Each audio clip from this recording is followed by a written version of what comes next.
once again I find myself in my favourite position underneath the Jeep.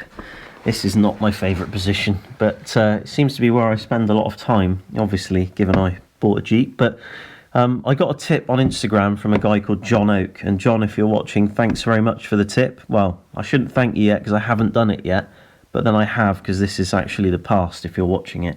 So maybe it was successful, I just don't know yet. But basically, John has given me some information that's really interesting. This tank is 72 litres on the XJ. There's a small trick you can do by just drilling an air bend on it. I don't even know what else to call it. And that takes the tank up to 100 litres. It's something that a lot of people have done online, apparently, although the information isn't easy to find.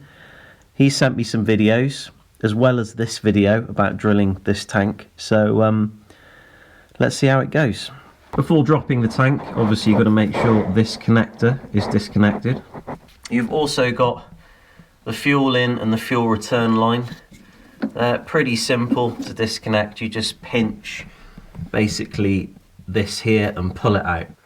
This is a two-man job. Once again, I find myself alone. Oh, it doesn't feel that heavy, does it? And the reason the tank wasn't lowering because I completely forgot to loosen those. So I'm going to kind of lower the tank and just pull those off. Good job, the tank's just a big old piece of plastic. Oh, I think it's going to be tricky. You can try and empty the tank, obviously, if you're more intelligent than me, which I'm sure most people can be.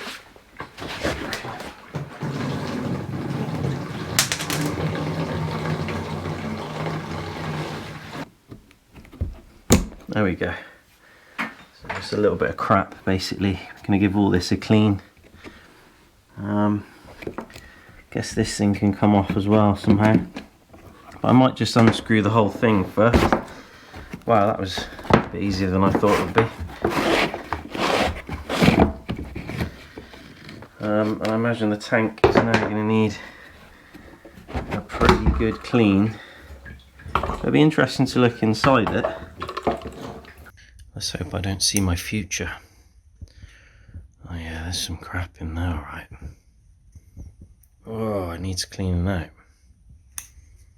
Strangely enough, this says ZJ on it, which is strange. Maybe I bought the wrong one all those years ago and I broke the nozzle off. From what I've been told anyways, is Chrysler, and this information apparently can be found online. This is just what John's told me. It's just John's fault if it's wrong. It's kind of what I'm trying to do, alleviate any responsibility. I'm just the messenger. Obviously I'm joking. I couldn't find any information, of course, but John did his best to explain it to me. I'm probably just being stupid, but Chrysler produced two tanks. I think it was one for the ZJ, one for the XJ, except the XJ tank had a lower capacity. This particular little nozzle, the air nozzle, goes down like that. So a mod that he did on his XJ to give himself, I think it was an extra, well, he said he could put about 98 litres in, was he just took a 14mm drill, drilled straight through, so the air hole is higher, and that way the air can come out. And I kind of get what he's saying, because I've been at the fuel station before, and you fill the tank to full, and then you notice it always goes down really slowly, and then you fill it again. You can be there for like 15 minutes. I've been there for 20 minutes before, and obviously there's a sort of relief valve at the top there as well, which probably plays a part in releasing the air slowly, but this one will release it much quicker, of course, but it can't because you've kind of blocked it off with the diesel then, so it kind of gets left to that little one there.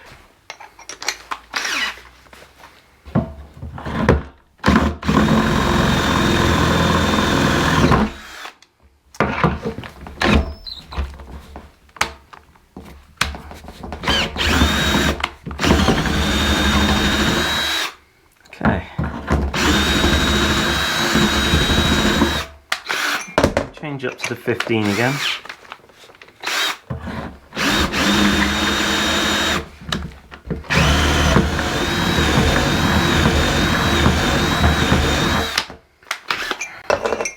Okay, so if we have a look inside now, we probably have a hole straight through, and if we don't, we're in the twilight zone.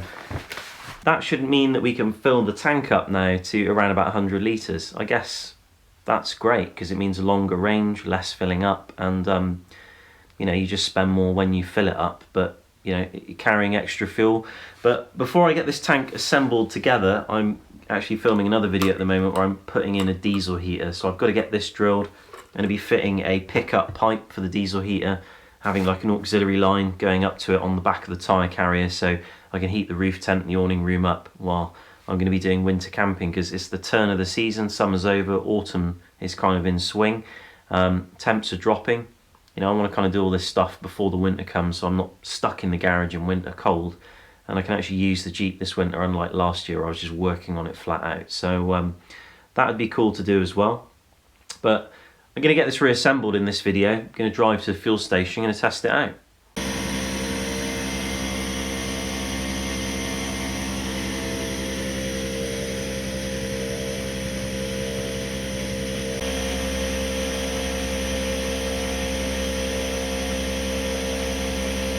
So I had exactly 24 litres in the tank prior to filling it up, and that was from a completely empty tank, and I was able to put in 66.5 litres.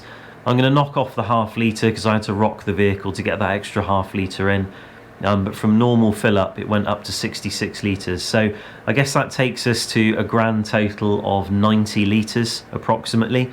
So 72 to start with, now it's 90, so you've gained, you know, if you want to round it up, 20 litres or 18 litres to be specific, but that is actually quite a significant increase on the tank capacity.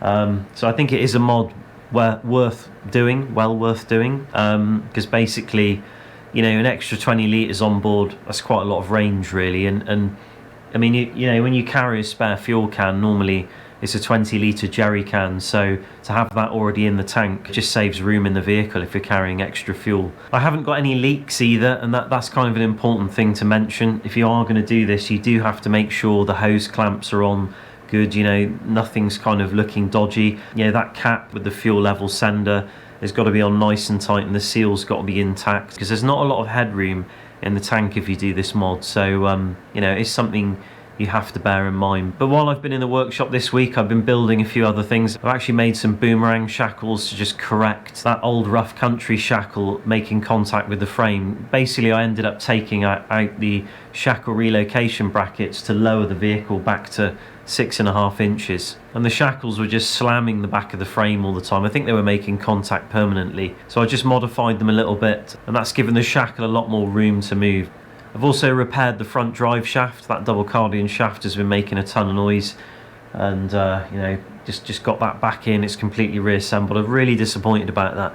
I bought that new drive shaft, a 30-inch long drive shaft, here in Sweden, and it was over 2,500 crowns. That's a lot of money, you know, for a drive shaft. But I thought, well, you know, with shipping and everything and import taxes, it's going to cost me around about that price anyway.